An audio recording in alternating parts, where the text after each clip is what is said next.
¿Saben qué duele más? Ver esa mirada del padre diciéndote que eres tonta mientras te matas estudiando y nada entra en la cabeza. En aquella época ni siquiera sabía que tenía un problema, solo sabía que dolía. Buenos días, mis queridos. Aquí está doña Celia. Marcela es mi nombre de bautismo, pero todo el mundo me conoce como doña Celia. Ya tengo mis 73 años a cuestas y una historia que cargo desde mis 6 añitos de edad. Les hablo directamente desde mi ventana aquí en Coyoacán, Ciudad de México, donde el café siempre está calientito y los recuerdos, esos nunca se enfrían, incluso cuando el ruido de los coches y del metro no para allá afuera. Antes de comenzar esta difícil historia, quería decirles una cosita. Este canal de la abuelita está creciendo gracias a ustedes. Suscríbanse aquí, denle un me gusta al video y cuéntenme en los comentarios desde qué rinconcito de México o Latinoamérica me están viendo. Puede ser la ciudad, el estado o hasta el barrio si quieren. Eso me pone tan feliz saber que hay gente de todos lados escuchando lo que esta viejita tiene que contar. También cuéntenme en los comentarios cuántos años tienen. Qué orgullo tenerlos aquí conmigo. Nací pequeñita, ¿saben? Tan pequeñita que cabía en la palma de la mano de mi papá. 1,2 kg, prematura de 7 meses. En aquella época, en 1952, un bebé que nacía así era casi un milagro sobrevivir. Y yo sobreviví. Pero, como la vida cobra sus precios, ¿no es cierto? Mi mamá, doña Josefina, siempre contaba cómo rezó día y noche en el Hospital General cuando estuve internada. Marcela, eras tan flaquita que las enfermeras tenían miedo hasta de cogerte en brazos, decía. Me quedé 40 días en aquel hospital. Papá trabajaba como cargador en la Merced y mamá cosía para afuera. Juntaron cada centavo para pagar el hospital y aún así quedaron debiendo favores a medio mundo. Crecí normal, aparentemente. Gordita incluso, porque mi mamá pensaba que la comida era medicina para todo. Come un poco más, Marcela, para que te pongas fuerte. Repetía en cada comida como si fuera un rezo. Y yo comía feliz de la vida, sin saber que el problema no estaba en mi cuerpo, sino en mi cabecita. Las primeras señales aparecieron cuando entré a la escuela. Tenía 7 años, un poquito atrasada porque mamá tenía miedo de mandarme antes. Recuerdo como si fuera hoy mi primer día. Vestidito azul con bolitas blancas que mamá cosió toda la noche, calcetines blancos, zapatos negros que me apretaban los deditos. Estaba tan feliz. Por fin iba a aprender a leer, a escribir como los grandes. La maestra, doña Remedios, era una señora de cabello recogido en un moño tan apretado que parecía jalar toda la piel de su rostro. Escribía en el pizarrón con una letra redondita que me parecía lo más bonito del mundo. Pero ahí comenzó mi tormento. Los otros niños miraban al pizarrón, copiaban, entendían. Yo miraba y solo veía rayas que bailaban, letras que cambiaban de lugar, números que se mezclaban. Marcela, ¿por qué no copiaste la lección?, preguntaba doña Remedios. Sí la copié, maestra, respondía mostrando mi cuaderno. Pero esto no es lo que está en el pizarrón, niña. Y no era lo mismo. Yo tenía la certeza de que estaba copiando bien, pero cuando miraba el cuaderno de los otros niños, veía que el mío era completamente diferente. Las letras salían torcidas, palabras con pedazos faltantes, líneas enteras saltadas. No entendía qué estaba pasando. Las semanas fueron pasando y mientras los otros niños ya juntaban las letritas para formar palabras, yo seguía gateando. Lloraba escondida en el baño de la escuela. Rezaba todas las noches pidiéndole a la Virgen de Guadalupe que me hiciera inteligente. Mamá pronto se dio cuenta de que algo no iba bien. Cada noche se sentaba conmigo en la mesa de la cocina, después de lavar los trastes de la cena, manos aún oliendo a jabón de barra, e intentaba ayudarme con la tarea. Vamos, hija, vamos a intentarlo de nuevo. B con A hace BA, B con E hace BE. Yo repetía, memorizaba, pero al día siguiente parecía que todo había salido de mi cabeza como agua escurriéndose entre los dedos. Veía la decepción en sus ojos, aunque intentara esconderla. Papá, don Antonio, era otra historia. Hombre duro criado en un pueblo de Michoacán, pensaba que el estudio era casi un lujo, especialmente para una niña. ¿Para qué tanto estudio? Una mujer necesita aprender a cocinar, lavar, planchar, cuidar la casa, refunfuñaba. Pero aún así aceptó mandarme a la escuela, tal vez por insistencia de mamá, tal vez porque en el fondo quería una hija estudiada para presumir con los otros cargadores de la Merced. El primer boletín fue una tragedia.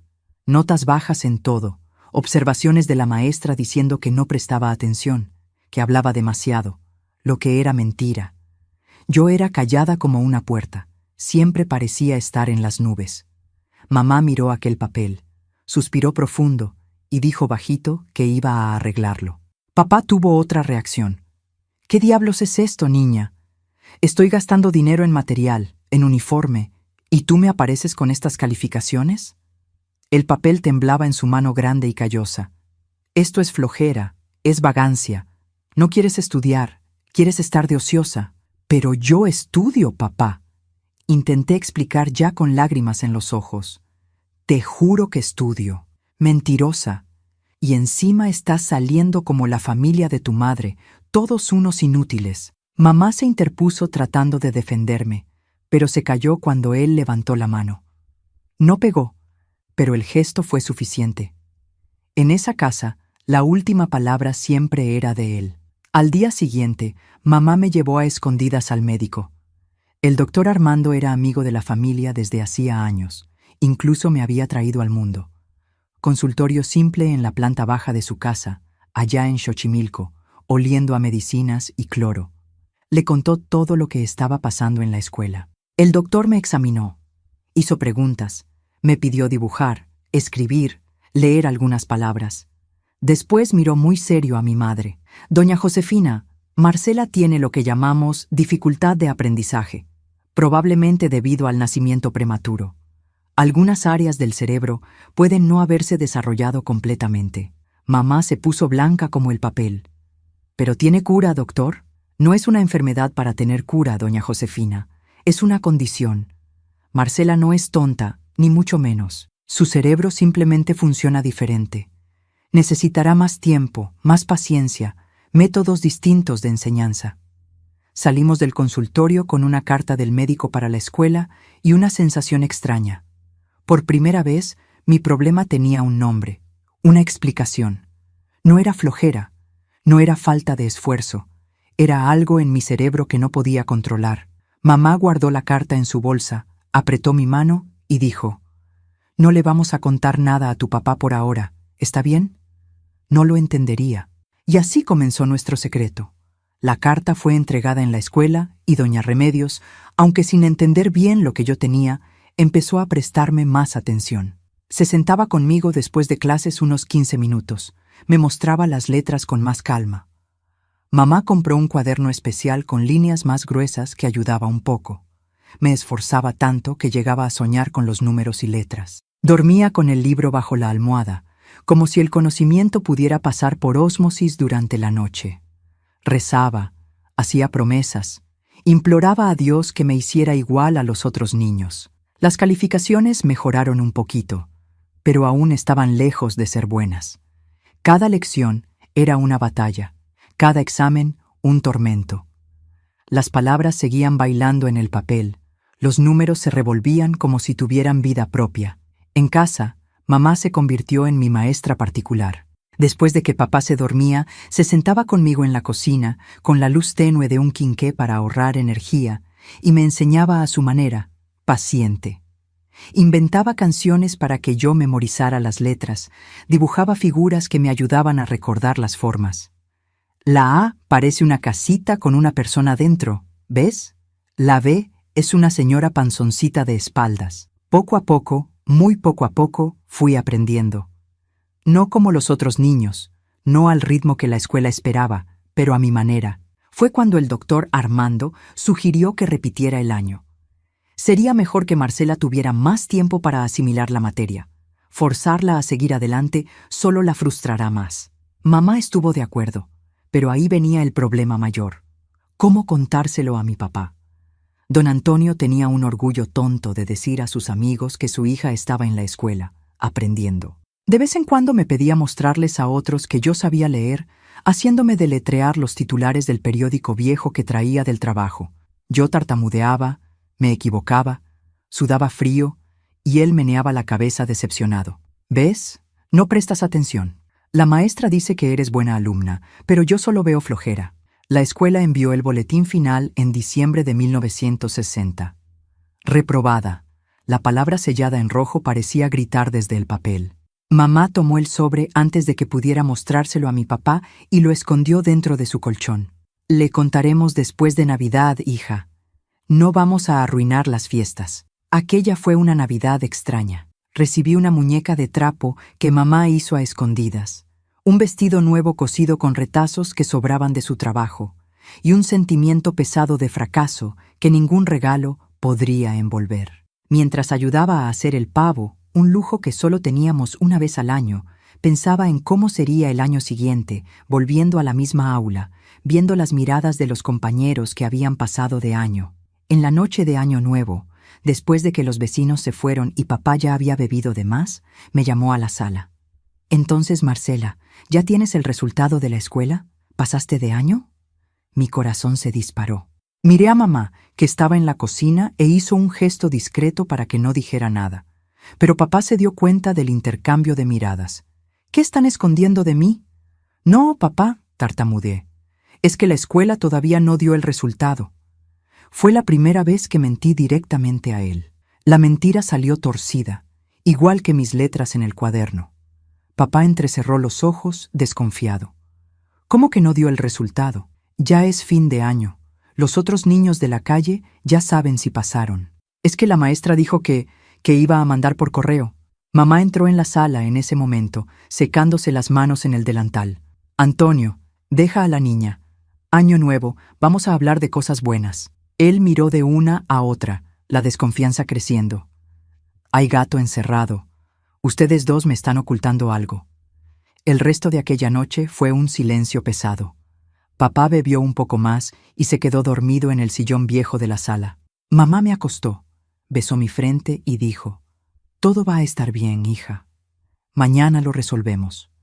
Pero yo sabía, en el fondo de mi corazoncito de niña, que nada estaría bien. El año nuevo, que debería traer esperanza, solo traía más miedo. Y fue así, mis queridos, que comenzó mi tortura. Una niña que solo quería aprender, ser normal como las otras, hacer que sus padres se sintieran orgullosos. Una niña que no entendía por qué las letras huían de ella, por qué los números se escondían, por qué su cabeza funcionaba diferente. No sabía aún que lo peor estaba por venir, que aquella mentirita inocente dicha con tanto miedo en la noche de Año Nuevo sería el detonante de una tormenta que cambiaría mi vida para siempre. No imaginaba que pronto conocería el sótano oscuro de nuestra casa, un lugar que hasta entonces solo servía para guardar trastos viejos y que se convertiría en mi pesadilla particular. Ah, cómo da vueltas la vida. Hoy, sentada aquí en la salita de mi departamento en Coyoacán, tomando mi cafecito y conversando con ustedes, parece que todo ocurrió en otra vida, a otra persona. Pero las marcas, las marcas quedan, algunas en la piel, otras en el alma. El primer día del año 1961 amaneció con un sol tímido entrando por la ventana de nuestra pequeña casa en Coyoacán. Recuerdo como si fuera hoy el olor a café colándose en la cocina, mezclado con el aroma de pan duro que mamá estaba calentando en el comal, la cabeza aún pesada por la mentira que conté la noche anterior. Papá se despertó con resaca, refunfuñando por los rincones, quejándose del dolor de cabeza. En esos días sabíamos que era mejor quedarse calladita, no molestar. Me quedé en mi cuarto, arreglando mis pocas muñecas, fingiendo que el mundo de afuera no existía, que enero no terminaría, que febrero no llegaría con la vuelta a clases. Las vacaciones pasaron en un abrir y cerrar de ojos, como siempre sucede cuando uno tiene miedo de algo. Pronto ya era febrero y mamá necesitaba matricularme en la escuela. No había cómo postergar más la conversación con papá. Fue un martes por la noche. Papá había llegado cansado de la Merced, pero de buen humor. Había conseguido traer unas frutas que iban a ser tiradas, manzanas un poco magulladas, plátanos muy maduros, pero que para nosotros eran una fiesta. Mamá hizo un dulce con los plátanos que quedó delicioso. Creo que eligió ese momento justamente porque él estaba satisfecho, con la barriga llena. «Antonio», comenzó ella, con voz bajita, casi un susurro. Necesitamos hablar sobre la escuela de Marcela. Me quedé helada. Mi cuchara se detuvo en el aire con un pedazo de dulce que nunca llegó a mi boca. ¿Qué pasa con la escuela?, preguntó él, aún distraído con el último pedazo de dulce en su plato. Recibí su boletín antes de Navidad, continuó mamá, retorciéndose las manos en el delantal. No dije nada porque no quería arruinar las fiestas. Papá levantó los ojos del plato ya desconfiado. ¿Y por qué arruinaría las fiestas? Ella no pasó de año. El silencio que siguió fue como un trueno en una noche clara. Mamá bajó los ojos, yo encogí los hombros y el rostro de mi papá fue cambiando, pasando de la desconfianza al shock, del shock a la ira. ¿No pasó? ¿Mi hija repitió el año? Su voz fue subiendo, subiendo hasta convertirse casi en un grito. ¿Esa escuela está bromeando conmigo o eres tú la que no estudió, vagabunda? Antonio, no le hables así. Mamá intentó intervenir. La niña tiene un problema. Ahí fue cuando el caldo se derramó. ¿Problema? ¿Qué problema? Esta niña no tiene ningún problema. Lo que tiene es flojera, pereza. ¿Cómo es que los demás pasan y ella no? ¿Todos tienen problemas acaso? Mamá respiró hondo, juntando valor, y le contó sobre la visita al doctor Armando, sobre lo que había dicho del nacimiento prematuro, sobre las dificultades que yo tenía. Papá escuchó todo con los ojos entrecerrados, el rostro poniéndose cada vez más rojo. Cuando mamá terminó, él dio un golpe tan fuerte en la mesa que los platos saltaron. Eso es invención tuya y de ese médico charlatán. No existe eso de problemas en el cerebro, es una excusa para vagos. ¿Y tú todavía la alientas? ¿La llevas a escondidas al médico sin contarme nada? Antonio, el médico explicó que... No me importa lo que ese médico dijo. Quiero saber por qué ustedes dos me mintieron, por qué escondieron el boletín, por qué armaron esta farsa. En ese momento comencé a llorar. No de ese llanto escandaloso de niña haciendo berrinche, sino un llanto silencioso de quien tiene vergüenza de sus propias lágrimas. Papá me miró con desprecio. Llorar no sirve de nada, Marcela. Mañana vas para la escuela y vas a tener que estudiar el doble para recuperar el tiempo perdido. Y si a mitad de año no mejoras, vas a trabajar. Ya está bueno de gastar dinero con quien no quiere aprender. Aquella noche fue solo el comienzo de un año que sería el peor de mi vida. A la mañana siguiente, mamá me llevó a la escuela para hacer la matrícula. Tuve que volver a la misma aula, con la misma maestra, pero con compañeros un año menores que yo. La vergüenza era tanta que quería meter mi cabeza en un agujero, como esos avestruces que veíamos en los libros. Los niños nuevos me miraban curiosos. ¿Por qué ella es tan grande?, oí preguntar a un niño. Es porque es tonta, no pasó de año, respondió otro. Cada palabra era como una puñalada en mi pecho. Intenté concentrarme en el pizarrón, en los cuadernos, fingir que no oía, pero las lágrimas insistían en aparecer. En casa la situación no era mejor. Papá ahora fiscalizaba mis cuadernos todos los días, exigía que hiciera las tareas en la mesa de la cocina, frente a él. Cuando me equivocaba, y me equivocaba mucho, golpeaba la mesa, gritaba, a veces rompía la página del cuaderno y me mandaba empezar todo de nuevo. Mira esto, no es posible. Hasta un niño de 3 años escribe mejor que tú.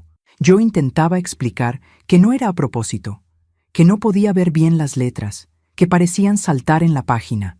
Él no quería ni saber. Deja de inventar excusas. Esto es falta de atención, es flojera. Mamá trataba de ayudarme cuando él no estaba, pero ahora era más difícil. Él prohibió estudiar después de la cena, diciendo que eso era consentimiento, que yo tenía que aprender durante el día en la escuela como todos. Los meses fueron pasando y yo seguía patinando. Por más que me esforzara, las letras y números seguían siendo mis enemigos. Doña Remedios intentaba ayudarme, pero en un aula con 30 niños no tenía mucho tiempo para dar atención especial a solo uno. En junio llegó el boletín del primer semestre.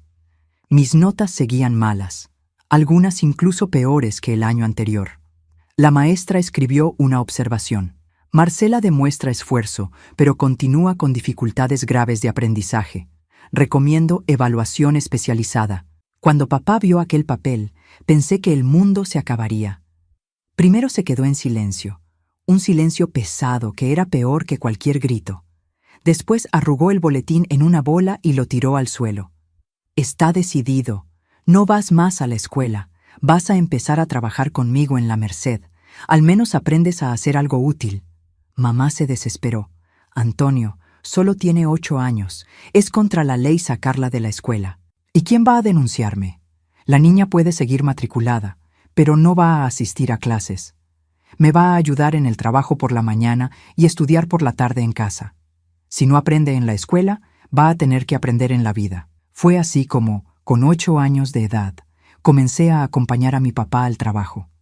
Salíamos de madrugada, cuando el cielo aún estaba oscuro, para llegar a la Merced a la hora que las primeras entregas llegaban. Yo cargaba lo que podía, cajitas ligeras de fresas, bolsitas pequeñas de frijoles, mientras papá tomaba las cargas pesadas. Volvíamos a casa al mediodía, exhaustos. Papá iba a dormir un poco y mamá intentaba enseñarme algo, pero estaba siempre tan cansada que apenas podía mantener los ojos abiertos. Las letras, que ya bailaban antes, ahora parecían girar en un carrusel descontrolado. Marcela, presta atención, decía mamá preocupada. Tu papá va a preguntar qué aprendiste hoy. Y preguntaba. Cada noche, después de la cena, era el mismo ritual. Tomaba mi cuaderno, miraba las páginas garabateadas y me hacía preguntas sobre lo que había estudiado durante la tarde. Cuando no sabía responder, lo que era casi siempre, el castigo venía. En aquella época no era como hoy, que golpear a un niño es un delito.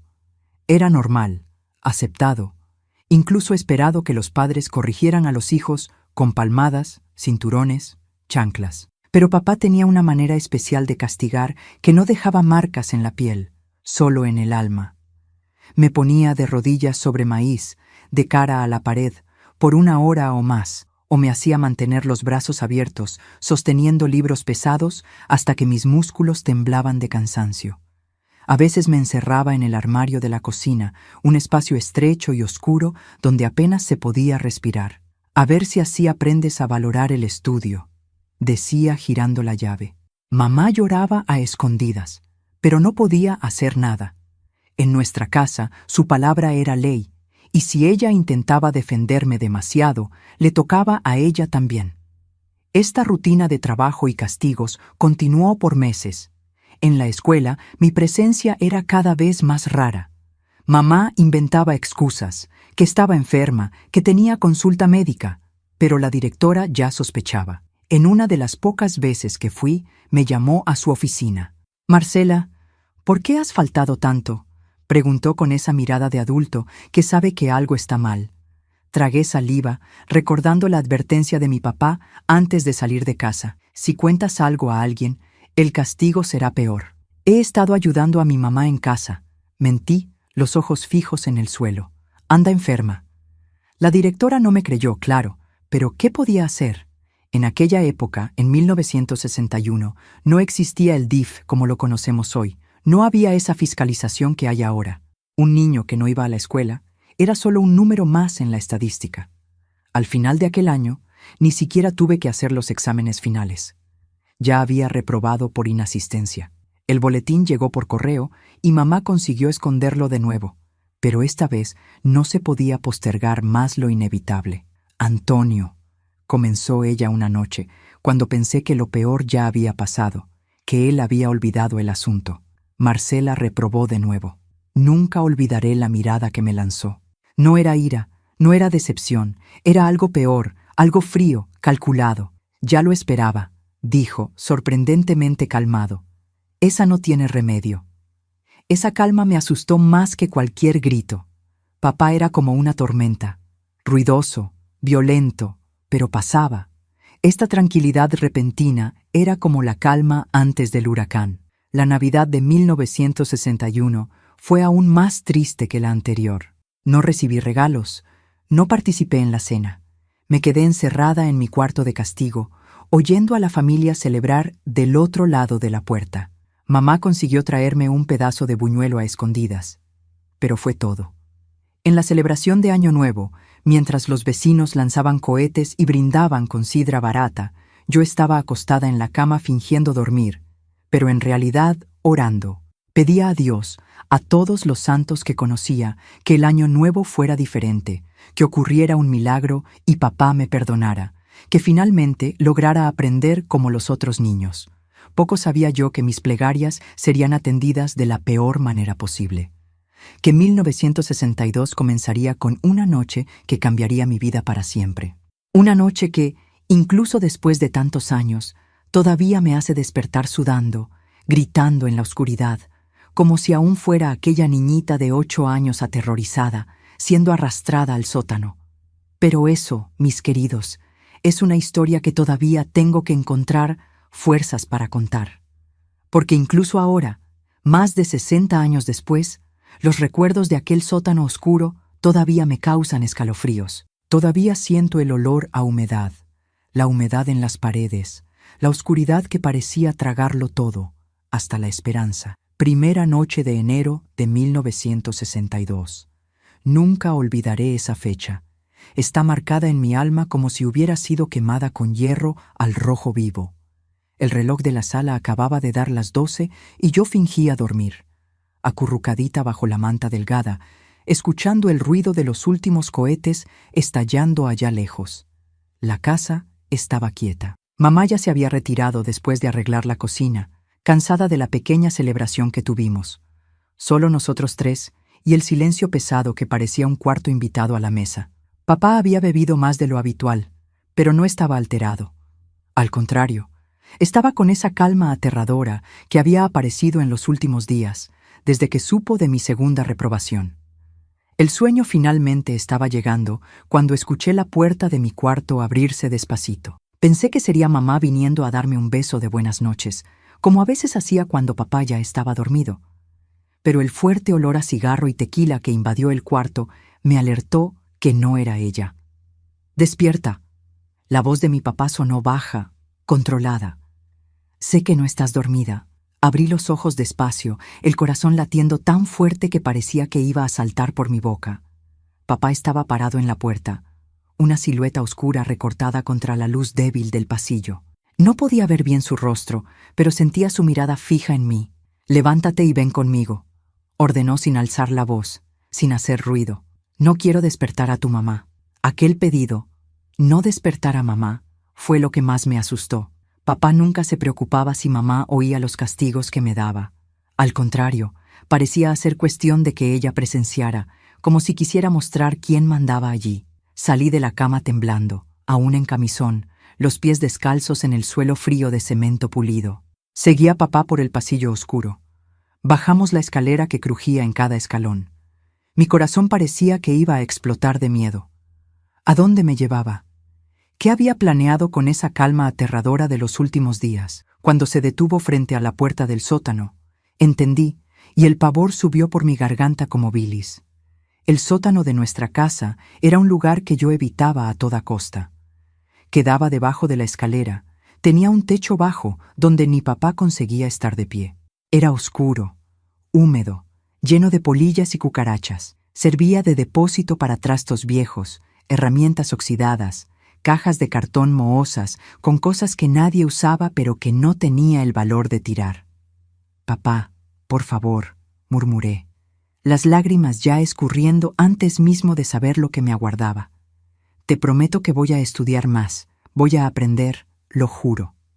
Él no respondió. Simplemente destrabó el candado oxidado, abrió la puerta que gimió en las bisagras necesitando aceite y encendió un foco débil que colgaba del techo bajo. La luz amarillenta apenas iluminaba el espacio, creando sombras que parecían moverse en las paredes húmedas. «Entra», ordenó, empujando mi espalda con fuerza suficiente para hacerme tropezar y caer de rodillas en el suelo sucio. El olor allí dentro era sofocante. Moho, madera podrida, tierra húmeda. Me volví para mirar a papá, implorando con los ojos, incapaz de formar palabras de tanto miedo. Fue cuando sacó el cinturón. No era el cinturón común que usaba para sujetar los pantalones. Era un cinturón más grueso, de cuero oscuro, con una hebilla grande de metal que relucía en la luz débil. Nunca había visto ese cinturón antes, y algo me decía que lo había guardado especialmente para esta ocasión. ¿Sabes por qué estás aquí, Marcela?, preguntó, enrollando una punta del cinturón en la mano, dejando un pedazo largo colgando. ¿Por qué reprobé el año?, tartamudeé, el cuerpo entero temblando. No, meneó la cabeza lentamente. Estás aquí porque mentiste, porque intentaste engañarme, porque hiciste que tu madre me mintiera también. La reprobación es solo la consecuencia de tu flojera, pero la mentira merece un castigo especial. El primer golpe vino sin aviso. El cuero crujió en mi espalda, por encima del camisón fino, y el dolor fue tan intenso que pensé que me desmayaría. Mordí el labio con fuerza para no gritar, recordando que él no quería que mamá despertara. Esto es para que aprendas, dijo, la voz aún extrañamente controlada, mientras el cinturón subía y bajaba. Cada mentira, cada nota baja, cada día que me hiciste quedar como un tonto. Perdí la cuenta de cuántos cintarazos recibí. ¿10?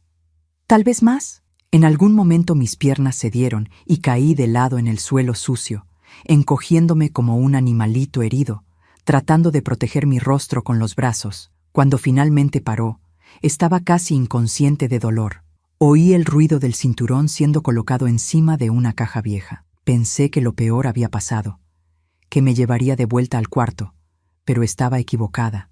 Ahora te vas a quedar aquí y pensar en lo que hiciste, dijo, caminando hacia la puerta. A lo mejor una noche en la oscuridad ayuda a aclarar tus ideas. No, papá, por favor, conseguí gritar, la desesperación venciendo al miedo.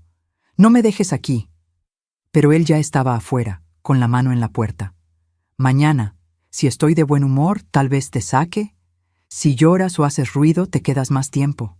La puerta se cerró con un golpe sordo y oí el candado siendo cerrado del lado de fuera. Después, pasos alejándose, subiendo la escalera, hasta que todo quedó en silencio. Y entonces la luz se apagó. Nunca había conocido oscuridad como aquella.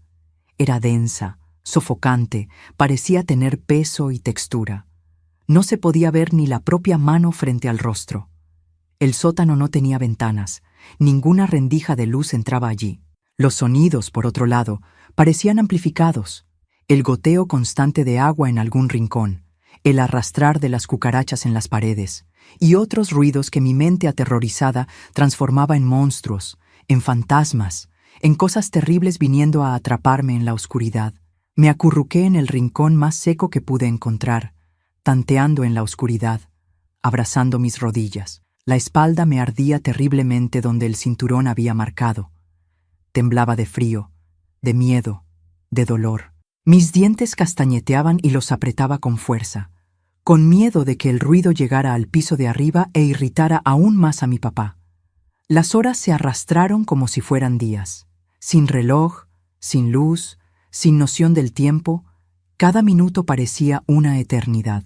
Cerraba los ojos, intentaba dormir, pero el miedo y el dolor me mantenían despierta. Cuando el cansancio finalmente vencía y yo adormecía, el menor ruido me sobresaltaba, trayéndome de vuelta a la pesadilla real. En algún momento de la madrugada escuché un ruido diferente. Pasos ligeros bajando la escalera, tan ligeros que casi no hacían crujir la madera vieja. Después, un susurro del otro lado de la puerta. «Marcela, hija, ¿estás ahí?». La voz de mi mamá fue como un rayo de sol en medio de aquella oscuridad. Me arrastré hasta la puerta, ignorando el dolor en la espalda. «Mamá», susurré de vuelta, la voz ronca de tanto llorar en silencio. «Sácame de aquí, por favor». «No puedo, hija». Su voz estaba quebrada. Me di cuenta de que lloraba también. Él se llevó la llave del candado, la escondió, no sé dónde. Mi corazón se hundió. Ni siquiera mamá, mi única aliada, podía ayudarme. «¿Te pegó mucho?», preguntó, la voz tan baja que apenas pude oír. «Sí», respondí simplemente. No tenía energía para explicar, para describir el dolor. Hubo un silencio del otro lado de la puerta, roto apenas por el sonido ahogado de su llanto. «Voy a traer agua y comida cuando él salga por la mañana», prometió. «Aguanta firme, mi ángel, esto pasará». Oí sus pasos alejándose, tan cuidadosos como cuando bajó. Volví a mi rincón, un poco reconfortada por saber que mamá sabía dónde estaba, que no había sido completamente olvidada. No sé decir cuándo el sueño finalmente me venció. Solo sé que desperté con el ruido de la puerta abriéndose y la luz débil de la mañana entrando junto con mi madre, que traía un vaso de agua y un pedazo de pan. «Come rápido», susurró, mirando asustada hacia las escaleras. Él salió a trabajar, pero puede volver en cualquier momento si olvida algo. Bebí el agua como si fuera el néctar más precioso del mundo, mi garganta seca ardiendo con el líquido. Devoré el pan en pocos segundos, apenas sintiendo el sabor, solo satisfaciendo el hambre que apretaba mi estómago. «Mamá, sácame de aquí», imploré, agarrando el borde de su falda. «Por favor». Ella se arrodilló frente a mí, los ojos rojos de quien no durmió en toda la noche. Solo entonces noté el moretón en su mejilla. Papá le había pegado a ella también. «No puedo, hija», dijo, la voz temblando. «Él juró que si te saco de aquí será peor, que te llevará lejos de mí». La desesperación en su mirada me dijo todo. Estaba tan presa como yo, solo que en una prisión diferente. «¿Cuándo me va a soltar?», pregunté, sintiendo las lágrimas volver. Dijo que al final del día, si te quedas calladita y piensas en lo que hiciste, respondió, pasando su mano temblorosa por mi cabello enmarañado. «Aguanta solo un poco más. ¿Está bien? Volveré tan pronto como pueda». Y así pasó mi primer día en el sótano.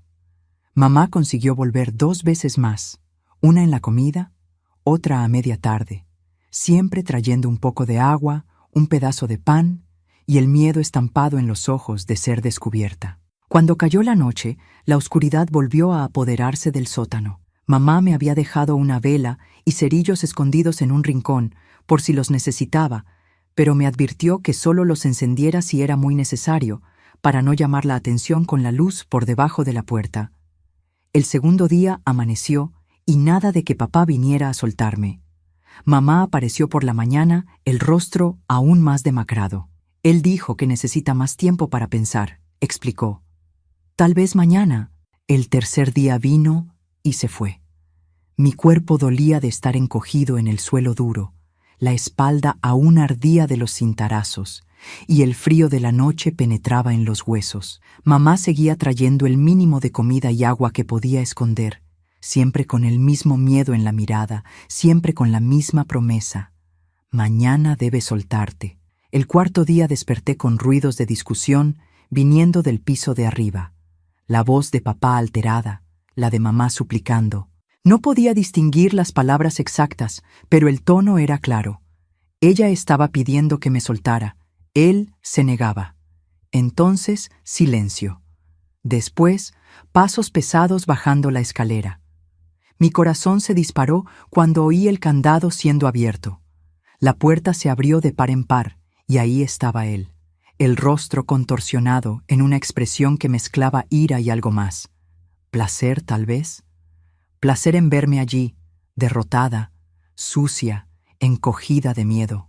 «Tu madre cree que ya aprendiste la lección», dijo, entrando al sótano y cerrando la puerta tras de sí. La luz del foco débil volvió a encenderse, revelando su rostro en sombras distorsionadas. «Pero yo no estoy tan seguro». Se quitó el cinturón de la cintura, el mismo cinturón grueso de días atrás, y todo mi cuerpo empezó a temblar incontrolablemente. «Por favor, papá», balbuceé. «Ya aprendí, lo juro. Nunca más voy a mentir, nunca más voy a sacar malas notas». Él se rió, una risa seca, sin humor. «Es fácil prometer cuando tienes miedo, ¿no? Pero quiero ver que cumplas». El cinturón subió y bajó 1, 2, 3 veces.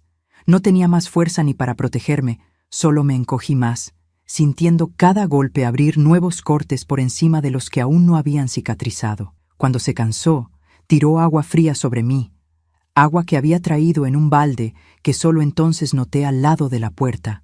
«Para lavar la flojera», dijo, mientras yo me ahogaba y retorcía empapada, temblando aún más en el frío del sótano. Salió y cerró la puerta de nuevo, dejándome mojada, herida y más desesperada que nunca. No sé cuánto tiempo más estuve allí. Los días empezaron a mezclarse. La noción del tiempo se perdió por completo. Mamá seguía apareciendo cuando podía, trayendo comida y agua a escondidas, limpiando mis heridas con un paño húmedo, llorando bajito, mientras me imploraba que aguantara solo un poco más. En una de esas visitas, cuando ya debía ser el sexto o séptimo día, parecía diferente. Había una determinación en su mirada que no había visto antes. «Voy a sacarte de aquí», susurró, mirando nerviosamente hacia la escalera. «No hoy, pero pronto. Necesito preparar todo primero». «¿Cómo?», pregunté sin poder creerlo, con miedo de crear esperanzas que serían aplastadas después. «Mi hermano», dijo, tan bajo que tuve que inclinarme para oír. «Gerardo. Le mandé recado. Es policía allá en Veracruz. ¿Recuerdas? Nos va a ayudar». Del tío Gerardo apenas me acordaba. Había venido a visitarnos una vez, años atrás, pero papá no lo quería. No dejaba a mamá mantener contacto con su familia. «¿Cuándo?», pregunté, un hilito de esperanza encendiéndose en mi pecho. «Dijo que llega en 2 días. Te voy a sacar de aquí antes de que tu papá vuelva del trabajo, e iremos directo a la delegación. Gerardo estará esperando». Aquella noche, por primera vez desde que fui encerrada en el sótano, conseguí dormir un sueño más tranquilo. La idea de que había un fin a la vista, que tío Gerardo vendría a salvarnos, me dio fuerzas para aguantar. Los 2 días siguientes fueron los más largos de mi vida. Cada minuto parecía una hora, cada hora un día entero. Mamá vino menos veces, probablemente ocupada con los preparativos para nuestra fuga. Cuando aparecía, estaba nerviosa, agitada, los ojos constantemente vueltos hacia la escalera. Y entonces, finalmente, llegó el día. Mamá apareció temprano, justo después de que papá salió para el trabajo. «Es hoy», dijo, destrabando el candado con una llave que no tenía antes. Ante mi mirada sorprendida, explicó: «La encontré ayer escondida en su cajón de calcetines. Subir la escalera fue casi imposible. Mis piernas, débiles por días acostada en el suelo duro, apenas me sostenían. Mamá tuvo que cargarme prácticamente, un brazo alrededor de mi cintura, guiándome escalón por escalón. La luz del día me cegó momentáneamente cuando llegamos a la cocina. Cerré los ojos, sintiendo lágrimas correr por mi rostro sucio. El olor a café recién hecho, a pan, los sonidos de la calle afuera, cosas simples que nunca había valorado antes, ahora parecían regalos preciosos. «Vamos a bañarte y cambiarte de ropa», mamá dijo, guiándome hacia el baño. «Después iremos directo a la delegación. Gerardo ya debe estar esperándonos». El baño fue doloroso y liberador al mismo tiempo. El agua caliente ardía en las heridas abiertas, pero lavaba días de suciedad, de miedo, de desesperación. Mamá me ayudó a lavar el cabello enmarañado, a frotar la piel marcada con cuidado para no lastimar más. Después me ayudó a vestir ropa limpia, no la mejor para no levantar sospechas en caso de que papá llegara antes de hora, pero ropa que no estaba rasgada ni manchada de sangre. «¿Estás lista?», preguntó, tomando una bolsa pequeña donde había puesto algunos objetos esenciales, documentos, un poco de dinero, algunas prendas de ropa. Asentí sin confiar en mi voz. Estaba lista. Lista para salir de aquella pesadilla, para nunca más volver a ese sótano, para nunca más sentir el cinturón en la espalda, para nunca más oír que era tonta, floja, mentirosa.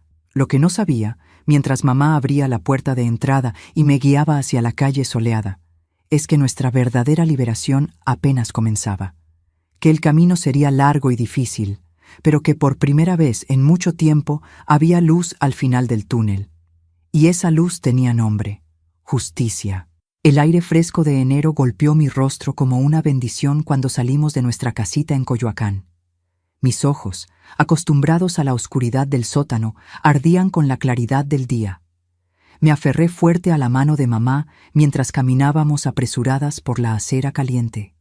Cada paso dolía en mis piernas débiles, cada movimiento abría de nuevo las heridas mal cicatrizadas en mi espalda. Pero no me quejé. Libertad dolorosa seguía siendo libertad. La gente que pasaba junto a nosotras desviaba la mirada. Incluso con ropa limpia, debía tener un aspecto aterrador. Demasiado delgada, pálida como cera, ojeras profundas, el rostro marcado de tanto llorar. Mamá no estaba mucho mejor, con aquel moretón mal disimulado en el rostro, la manera nerviosa de mirar por encima del hombro cada pocos pasos, como si esperara ver a papá surgiendo en cualquier esquina. «La delegación queda a 4 cuadras de aquí», murmuró, apretando mi mano. ¿Puedes caminar hasta allá o quieres que llame un taxi? Un taxi era un lujo que nunca habíamos usado. Significaba gastar dinero que no teníamos, dinero que podríamos necesitar si las cosas no salían como estaba planeado. Puedo caminar, respondí, la voz aún débil por el tiempo sin usar bien. Parecía la voz de otra persona, ronca y quebrada. Seguimos en silencio por las calles conocidas del barrio, que ahora parecían diferentes, como si las viera por primera vez. Una semana encerrada en aquel sótano había cambiado mi percepción del mundo. Los colores parecían más vivos, los sonidos más altos, los olores más intensos. Hasta el hedor a basura en la esquina parecía casi agradable comparado con el olor a moho y humedad que se había impregnado en mi nariz. La delegación de Coyoacán era un edificio antiguo de 2 pisos con una fachada descascarada que había tenido días mejores. La pintura azul y blanca, colores oficiales de la policía, estaba desteñida por el sol y la contaminación. Una bandera de México colgaba lánguida en el mástil de la entrada, sin viento para ondear en aquel día caluroso de enero. Nos detuvimos frente al edificio, mamá vacilante, como si solo ahora se diera cuenta de la enormidad de lo que estábamos a punto de hacer. Denunciar a papá significaba romper la ley más sagrada de nuestra casa, la ley del silencio, la ley que decía que los problemas de familia se resuelven en familia. Vamos, dijo finalmente, más para sí misma que para mí. Tu tío debe estar esperando. Subimos los 3 escalones de entrada. Pasamos por la puerta pesada de madera y de repente estábamos dentro de la delegación. El ambiente era sofocante, una mezcla de sudor, cigarrillos y el olor característico de papeles viejos. Había un mostrador alto justo en la entrada, donde un policía de mediana edad con cara de pocos amigos rellenaba algún formulario. Detrás de él se podían ver algunas mesas con otros policías, teléfonos sonando, máquinas de escribir tecleando. Mamá se acercó al mostrador, aún sosteniendo mi mano como si tuviera miedo de que pudiera desaparecer si me soltaba. «Buenos días», dijo, la voz temblando ligeramente. «Estamos buscando al comandante Gerardo Méndez. Él es mi hermano y dijo que estaría aquí hoy». El policía levantó los ojos del formulario, nos examinó de arriba abajo con esa mirada que los policías tienen, como si siempre estuvieran buscando algo sospechoso. Abrió la boca para responder, pero fue interrumpido por una voz que venía de detrás de él. «¿Josefina? ¿Eres tú?» Un hombre alto de hombros anchos, cabello bien cortado ya canoso en las sienes y bigote espeso, apareció saliendo de una oficina al fondo. Vestía un traje simple pero bien planchado y tenía una placa prendida al cinturón. Sus ojos, del mismo tono café oscuro que los de mamá, se agrandaron cuando nos vio. «Tío Gerardo». Hacía tantos años que no lo veía que apenas lo reconocí. La última vez había sido cuando yo tenía unos 4 años, antes de que papá prohibiera a mamá ver a su familia. Recordaba vagamente a un hombre risueño que me traía dulces y me ponía en sus hombros para jugar a caballito. El hombre que vi ahora no tenía nada de risueño. Su rostro estaba serio, preocupado, y se puso aún más cuando sus ojos se posaron en mí, reparando en mi estado. «Dios mío», murmuró, saliendo de detrás del mostrador y viniendo hacia nosotras. «¿Qué les pasó?» Fue la gota que derramó el vaso. Mamá, que había sido tan fuerte durante toda aquella prueba, que había planeado nuestra fuga con tanto cuidado, se derrumbó. Comenzó a llorar allí mismo, en medio de la delegación, sollozos profundos que sacudían todo su cuerpo. Tío Gerardo la abrazó, lanzando una mirada preocupada hacia mí por encima del hombro de ella. «Vamos a mi oficina», dijo, guiando a mamá con un brazo alrededor de ella, el otro extendido hacia mí. «Allí podremos hablar con más privacidad». La oficina del tío Gerardo era pequeña pero organizada. Un escritorio de madera oscura cubierto de carpetas y papeles, 2 sillas simples enfrente para visitantes, una más grande y cómoda detrás para él. En las paredes, algunos certificados enmarcados, un calendario de la policía y una foto en blanco y negro de un grupo de hombres en uniforme, probablemente su promoción de la academia. Nos hizo sentar, sacó un termo de un armario bajo y nos sirvió agua en vasos de vidrio grueso. «Ahora cuéntenme qué está pasando», pidió, sentándose en el borde del escritorio en vez de en la silla para estar más cerca de nosotras. Recibí tu recado, Josefina, pero era tan vago. Solo decía que necesitabas ayuda urgente, que tenía que ver con Marcela. Mamá secó las lágrimas con un pañuelo que sacó de la manga del vestido, respiró hondo y comenzó a contar. Habló de mi dificultad en la escuela, del diagnóstico del médico, de cómo papá se negaba a aceptar que yo tenía un problema real. Contó sobre la primera reprobación, después la segunda, sobre cómo me sacó de la escuela y me obligó a trabajar en la Merced. Y entonces, con la voz entrecortada, llegó a la parte del sótano. Mientras ella hablaba, observé el rostro del tío Gerardo ir cambiando.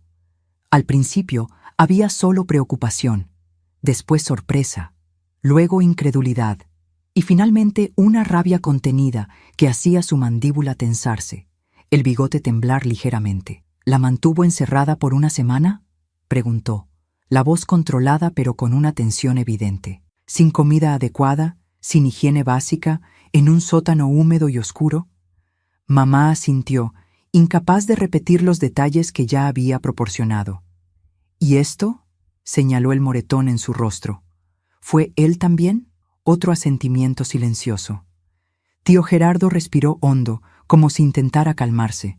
Se levantó, caminó hasta la puerta, la abrió y llamó a alguien. «Sargento López, venga aquí, por favor». Un hombre uniformado apareció rápidamente. Era más joven que tío Gerardo, tal vez unos 30 y tantos años, con un rostro que parecía perpetuamente preocupado. «Quiero que llame a la trabajadora social, doña Carmen, para que venga a la delegación inmediatamente», instruyó tío Gerardo. «Dígale que es un caso de maltrato infantil y violencia doméstica. Y después quiero que prepare una patrulla. Vamos a hacer una visita a la dirección que le daré enseguida». El sargento asintió y salió rápidamente para cumplir las órdenes. Tío Gerardo volvió su atención hacia nosotras. «Marcela», dijo, agachándose frente a mí para quedar a la altura de mis ojos, «necesito ver lo que te hizo. Entiendo que sea difícil, pero es importante para que documentemos todo correctamente». Tragué saliva, mirando a mamá en busca de aprobación. Ella asintió levemente, los ojos aún rojos de llorar. Lentamente me di la vuelta y levanté la blusa hasta la altura de los hombros, revelando lo que yo sabía que era un mapa de hematomas, cortes y marcas de cinturón que cubrían mi piel desde los hombros hasta la cintura. Oí a tío Gerardo soltar una palabrota en voz baja, seguida de una disculpa por el lenguaje. Sentí sus dedos tocar ligeramente una de las marcas, tan suavemente que apenas lo sentí, pero aún así me encogí instintivamente. «Necesitamos fotos de esto», dijo, su voz profesional apenas ocultando la rabia. «Es evidencia y necesita ser examinada por un médico también». Bajé la blusa y me volví de nuevo. Las lágrimas que pensé ya se habían secado volviendo con fuerza. No de dolor, sino de alivio. Alguien estaba escuchando, alguien estaba creyendo, alguien estaba haciendo algo al respecto. Las horas siguientes pasaron en un borrón. Una mujer llegó. Debía ser la tal doña Carmen, la trabajadora social. Tenía cabello canoso recogido en un moño severo, pero ojos amables detrás de los lentes de armazón pesado. Me llevó a otra sala donde tomó fotos de mi espalda con una cámara grande y aterradora, haciendo anotaciones en una libreta mientras me hacía preguntas en voz baja y controlada. Después vino un médico, un señor de bata blanca y manos gentiles que examinó cada herida con cuidado. Aplicó un medicamento que ardió, pero después alivió el dolor, y vendó las peores marcas. Cuando volví a la oficina del tío Gerardo, había más gente allí. 2 policías uniformados esperaban cerca de la puerta, y mamá estaba firmando algunos papeles, la mano temblando tanto que apenas podía sostener la pluma. «Ya casi estamos listos», me dijo tío Gerardo cuando entré. «El médico dice que estás deshidratada y con principio de desnutrición, además de las heridas obvias, pero vas a estar bien con los cuidados adecuados». Asentí sin saber qué decir. Todo estaba pasando tan rápido que apenas podía seguir el ritmo. «Ahora vamos a ir a tu casa», continuó. «Tu papá debe estar volviendo del trabajo a esta hora y lo vamos a arrestar allí mismo. Tú y tu mamá se quedarán en la patrulla, protegidas. No necesitan ni verlo si no quieren». La idea de volver a casa, de estar cerca del sótano nuevamente, Me causó un escalofrío que no pude disimular. Tío Gerardo lo notó. «O pueden esperar aquí si prefieren», ofreció. «No», dijo mamá, levantándose después de terminar de firmar los papeles. «Quiero estar allí, quiero verlo siendo llevado. Necesito eso para creer que realmente terminó». El viaje de vuelta a casa fue corto pero tenso. Íbamos en el asiento trasero de una patrulla, tío Gerardo en el asiento delantero junto al conductor, y otro coche patrulla nos seguía. Nadie hablaba mucho. De vez en cuando, tío Gerardo miraba hacia atrás y daba una sonrisa alentadora, pero sus ojos seguían serios, determinados. Cuando doblamos la esquina de nuestra calle, vi a papá.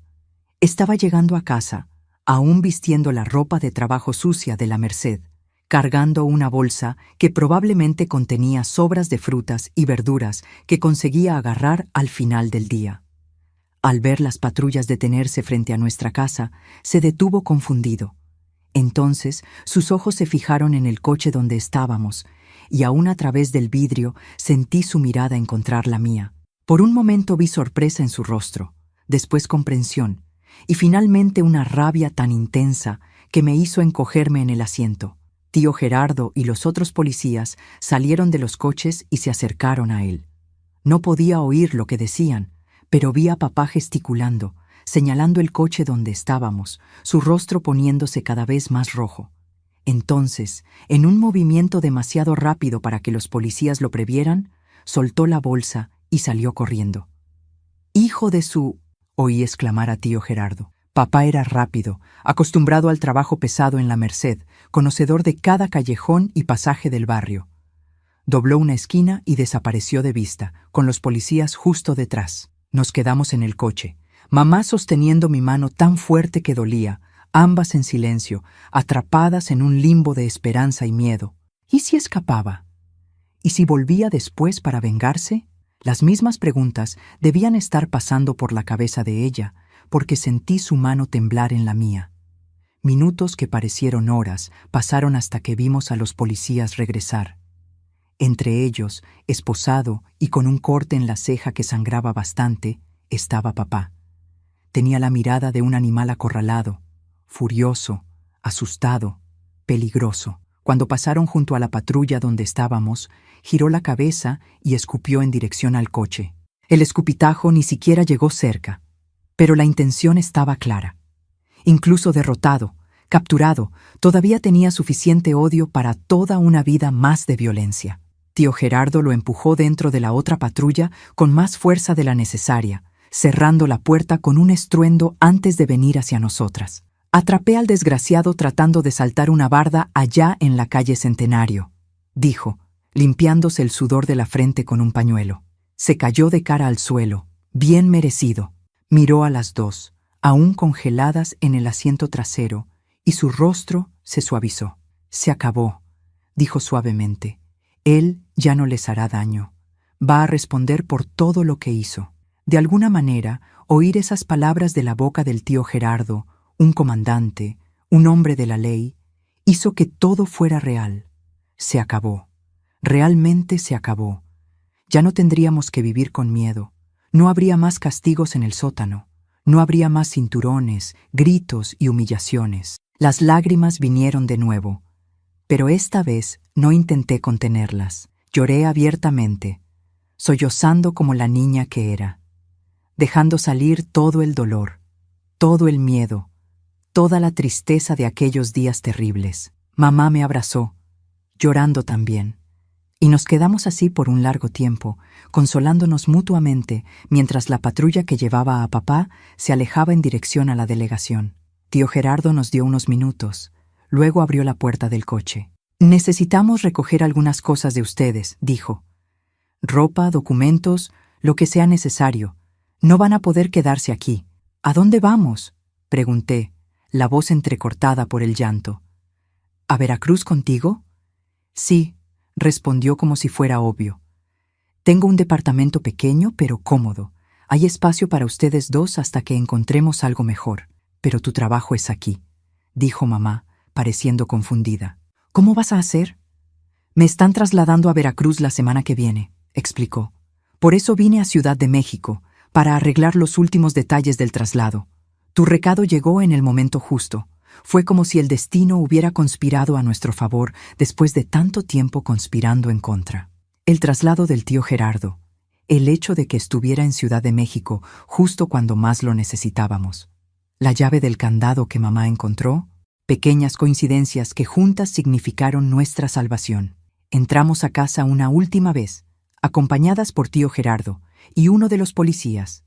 Mamá tomó solo lo esencial, algo de ropa, los pocos documentos que teníamos, una foto antigua de sus padres, el rosario de madera que había sido de la abuela. No había mucho más que valiera la pena llevar. Pasé por mi cuarto, mirando la cama deshecha de donde había sido arrancada aquella noche fatídica. Tomé mi muñeca de trapo, único recuerdo que quería guardar de aquella casa. Todo lo demás podía quedarse atrás. Cuando pasamos por la puerta del sótano, no pude evitar detenerme y mirar. La puerta estaba entreabierta, revelando la oscuridad allí dentro. Un escalofrío recorrió mi espalda al recordar los días y noches pasados en aquel agujero.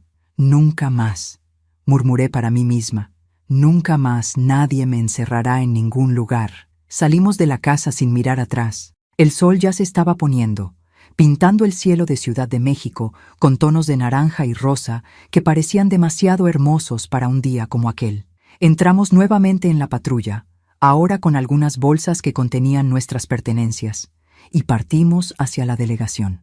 Allí más papeles fueron firmados, declaraciones fueron tomadas, ahora de forma oficial. El médico vino de nuevo a examinar mi espalda, reforzando los vendajes. La trabajadora social entregó a mamá algunos folletos sobre servicios de apoyo, sobre cómo conseguir una orden de restricción, sobre los derechos de las mujeres y niños víctimas de violencia. Ya era noche cuando finalmente salimos de la delegación, exhaustas pero libres. Tío Gerardo tenía un coche propio, un bocho azul oscuro que estaba estacionado en la parte trasera del edificio. Colocó nuestras bolsas en el maletero y abrió las puertas para nosotras. ¿A Veracruz entonces?, preguntó, una leve sonrisa tratando de aliviar el peso del día. ¿A Veracruz? Mamá estuvo de acuerdo, un suspiro profundo escapando de sus labios. A un nuevo comienzo. Mientras el coche se alejaba de Ciudad de México, las luces de la gran ciudad quedando atrás, miré por la ventana e hice una promesa silenciosa a mí misma. La promesa de que no importaba lo que el futuro reservara, yo nunca más sería aquella niña asustada encerrada en un sótano. Nunca más dejaría que nadie me convenciera de que era tonta, floja o inútil. Nunca más tendría miedo de aprender, de intentar, de fallar y volver a intentar. El camino a Veracruz, a nuestra nueva vida, era largo, pero por primera vez en mucho tiempo no tenía miedo del viaje, porque ahora sabía que por peor que las cosas pudieran ponerse, siempre habría una puerta abriéndose en algún lugar, siempre habría una oportunidad de escapar del sótano y encontrar la luz. La carretera a Veracruz aquella noche de enero de 1962 parecía el camino a otra vida. Mientras el bocho del tío Gerardo cortaba la oscuridad, yo observaba las luces de Ciudad de México quedando atrás por la ventanilla trasera. La ciudad que había sido mi hogar, mi pesadilla, mi prisión, disminuía en la distancia hasta convertirse apenas en un brillo anaranjado en el horizonte. Llegué a Veracruz con el cuerpo adolorido, el alma lastimada, pero con un sentimiento nuevo creciendo dentro de mí: esperanza. El departamento del tío Gerardo quedaba en un edificio sencillo cerca de la playa de Boca del Río. Era pequeño, sala, cocina, baño y 2 habitaciones. Pero para quien había pasado una semana en un sótano húmedo, parecía un palacio. Ventanas grandes dejaban entrar la brisa del mar. El sonido de las olas arrullaba el sueño, y el olor a mar reemplazó al de moho que aún parecía impregnado en mi nariz. «Este cuarto es de ustedes», dijo tío Gerardo, abriendo la puerta de una habitación simple con 2 camas individuales. «No es mucho, pero es limpio y seguro». Seguro. Esa palabra resonó en mi cabeza mientras colocaba mi muñeca de trapo sobre la almohada. Un lugar donde podría dormir sin miedo, donde nadie me arrastraría en medio de la noche, donde no habría cinturones, ni gritos, ni sótanos. Los primeros días en Veracruz fueron de adaptación y recuperación. Las heridas en mi espalda fueron sanando gradualmente gracias a los medicamentos y vendajes que tío Gerardo consiguió. El médico que me atendió dijo que no quedarían cicatrices físicas permanentes. Los niños tienen una capacidad increíble de regeneración, explicó. Las otras cicatrices, las invisibles, tardarían mucho más en sanar, si es que algún día sanarían completamente. Mamá también fue transformándose poco a poco. Al principio, todavía saltaba asustada con cualquier ruido más fuerte.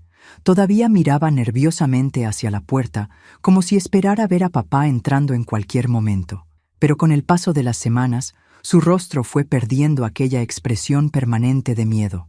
Comenzó a sonreír más, a hablar más alto, a tomar decisiones sin consultar a nadie. Recuerdo el día que se cortó el cabello. Aquella melena negra que papá no dejaba que tocara, que tenía que llevar siempre recogida en un moño severo. Volvió de la peluquería con el pelo a la altura de los hombros, un corte moderno para la época. Parecía 10 años más joven, y cuando se miró en el espejo, vi una chispa en sus ojos que pensé se había apagado para siempre. La cuestión de la escuela surgió en las primeras semanas. Tío Gerardo insistió en que yo necesitaba volver a estudiar, que era mi derecho, pero solo de pensarlo sentía un nudo en el estómago. ¿Y si no puedo otra vez?, pregunté una noche mientras cenábamos en la pequeña mesa de la cocina. ¿Y si las letras siguen saltando? ¿Si los números siguen mezclándose? Conozco una escuela aquí cerca que tiene maestros especializados en niños con dificultades de aprendizaje, respondió tío Gerardo, sirviéndome más arroz en el plato. Siempre me servía porciones extras, preocupado por compensar los días de hambre en el sótano. No es como en Ciudad de México. Aquí saben lidiar con esto. Tienen métodos diferentes. La escuela que tío Gerardo mencionó quedaba a pocas cuadras de nuestro departamento. Era más pequeña que mi antigua escuela en Coyoacán, con aulas más ventiladas y grupos más reducidos. En mi primera visita, la directora, doña Cecilia, leyó atentamente el informe que el médico había hecho sobre mi condición. Dislexia, dijo, pronunciando una palabra que yo nunca había oído antes. Es como llamamos al tipo de dificultad que tienes, Marcela. No tiene nada que ver con la inteligencia. Algunas de las personas más brillantes de la historia tenían dislexia. Fue la primera vez que alguien dio un nombre a mi problema que no fuera flojera, vagancia o torpeza. Dislexia. La palabra sonaba extraña, médica, pero de alguna forma reconfortante. Significaba que yo no estaba sola, que otras personas pasaban por lo mismo, que había un camino a seguir. Comencé en 3er grado nuevamente, pero esta vez con el apoyo adecuado.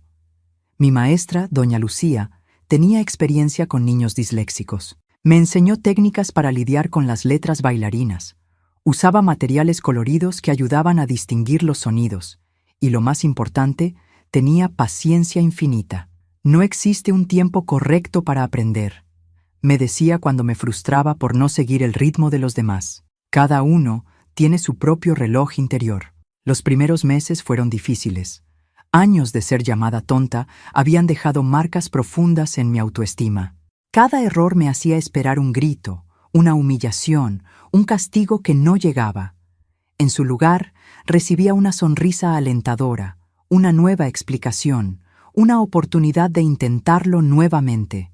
Lentamente, muy lentamente, fui aprendiendo, no solo a leer y escribir mejor, sino a confiar en mí misma, a creer que era capaz. La primera vez que conseguí leer un párrafo entero sin tropezar con las palabras, lloré de alegría. Doña Lucía me abrazó, sus ojos también humedecidos, como si entendiera exactamente la magnitud de aquella victoria. Mientras tanto, la vida en casa también encontraba un nuevo ritmo.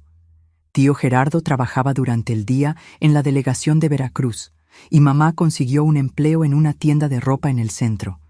Era la primera vez que trabajaba fuera de casa. Papá nunca se lo había permitido. Volvía exhausta, pero con un brillo de satisfacción en los ojos, orgullosa de traer su propio dinero a casa. Las noticias sobre papá llegaban a través de tío Gerardo. El juicio fue programado para junio de 1962. Mamá tendría que testificar, pero el juez permitió que yo fuera eximida de ese trauma.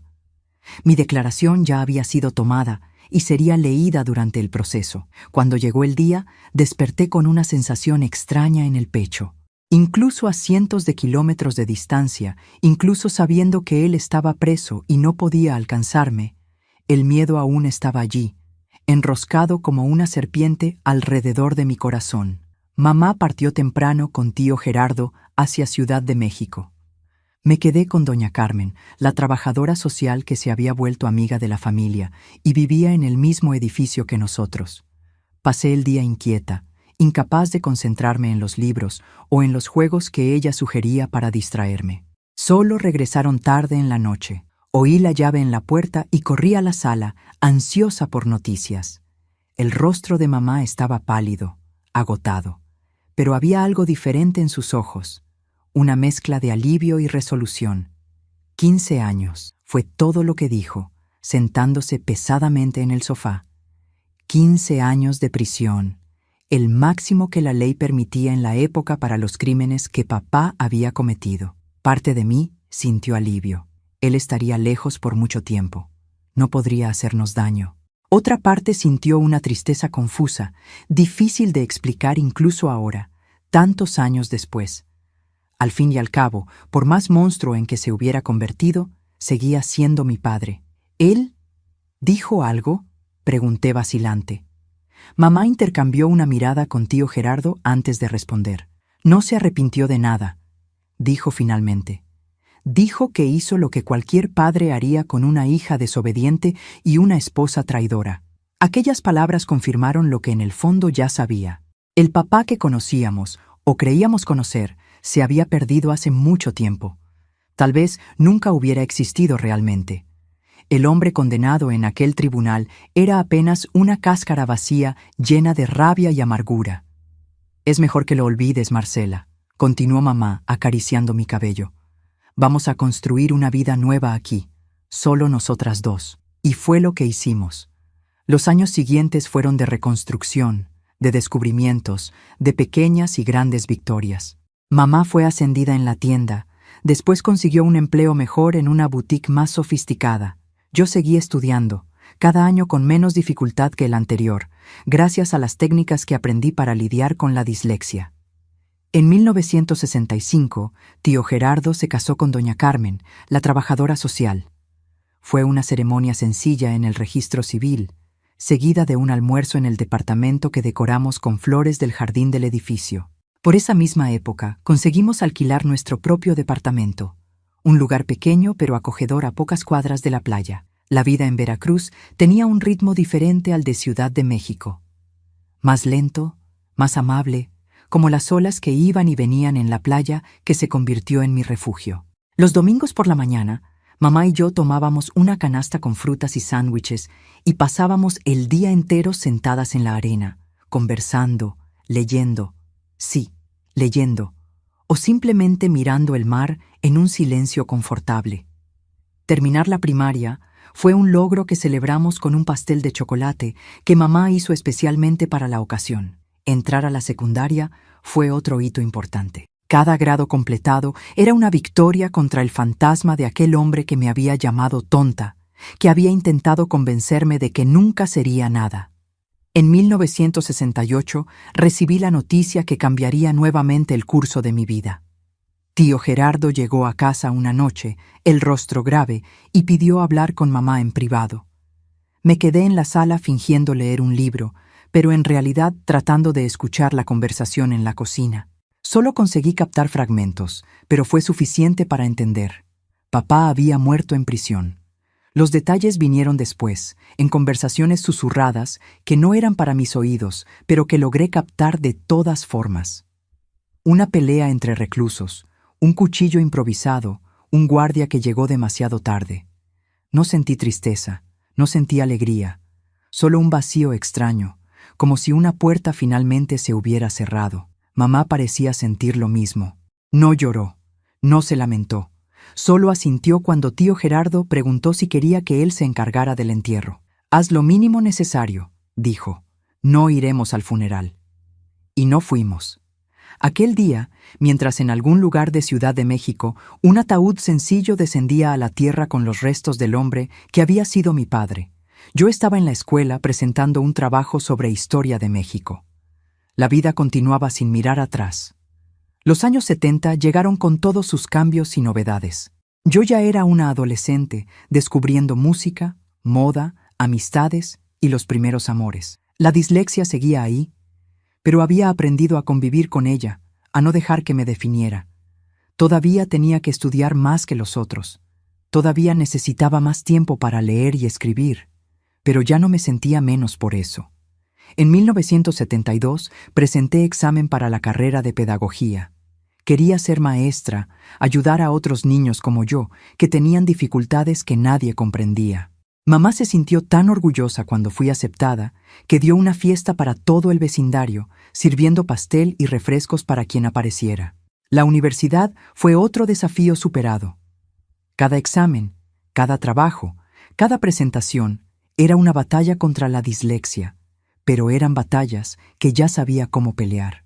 Me gradué en 1976, a los 24 años, con calificaciones que no eran las más altas de la generación, pero que representaban mucho más esfuerzo del que la mayoría podía imaginar. Fue en la universidad donde conocí a Roberto, un estudiante de Derecho de ojos amables y sonrisa fácil, que me invitó a tomar un café después de una conferencia sobre educación inclusiva.